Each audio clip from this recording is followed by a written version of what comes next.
এই যে হুমায়ুন কবির স্যারের যে ফটোটা দেখতে পাচ্ছ, এখন হুমায়ুন কবির স্যারকে নিয়ে সোশ্যাল মিডিয়াতে সব জায়গাতে এখন আলোচনা হচ্ছে। তো এই বিষয় নিয়ে আমি কিছু কথা বলতে চাই। যে ভিডিওটা হুমায়ুন কবির স্যারের ভাইরাল হয়েছে, ওই ভিডিওটা নাকি হুমায়ুন কবির স্যারকে ফাঁসানোর জন্য করা হয়েছে। হ্যাঁ, আবার হুমায়ুন কবির স্যার বলছে এই ভিডিওটা এআই দিয়ে বানানো হয়েছে শুধু ফাঁসানোর জন্য। কিন্তু ভিডিওটা আমরা দেখার পর যেটা বুঝতে পারছি, সেটা দেখে লাগছে রিয়াল। কিন্তু এখন এআইয়ের যুগ, কহা যাবে না কোনটা রিয়াল কি কোনটা ভালো কি কোনটা সত্য। এআইয়ের যুগে এখন অনেক কিছু করা হচ্ছে।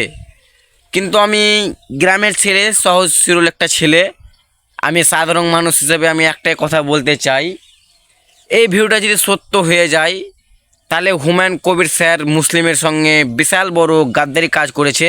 তাকে মানে পাবলিক যেটা সাজা দিবে তাকে সাজা বহন করতে হবে।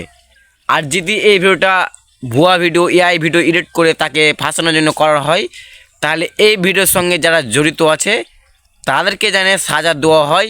আমি এটাই চাই। আর তোমাদের মতামত কি অবশ্যই কমেন্ট বক্সে ফাঁকা আছে, অবশ্যই কমেন্ট বক্সে জানিয়ে দাও। আর ভাই, যখনই আমাদের ভোট চালু হয়ে যায় তারপর থেকে কিন্তু অনেক ধরনের ঝামেলা চালু হয়ে যায়। আর যখন ভোট আসবে না, যখন ভোটের টাইম থাকে না, তখন কিন্তু কোনো ঝামেলা হয় না। তার মানে বুঝতে পারছো ব্যাপারটা, এই সম্পূর্ণ কিন্তু রাজনীতির জন্য অনেক কিছু হচ্ছে। মানুষ মানুষকে মারছে, মানুষ মানুষের জন্য মানুষকে ফাঁসাচ্ছে, অনেক কিছু হচ্ছে। আমাদের ওয়েস্ট বেঙ্গল এখন ওয়েস্ট বেঙ্গল হয়ে নাই, ওয়েস্ট বেঙ্গল এখন বহুত বড় বড় ঘটনা ঘটছে। তো আমি সবসময় একটা কথা বলবো, আমি কেউরই বিরুদ্ধে কথা বলি না, আমি যেটা সত্য সেটা বললাম। আর খুব তাড়াতাড়ি আমাদের সত্য যেন আমাদের সামনে আসে, এটাই আমি চাই।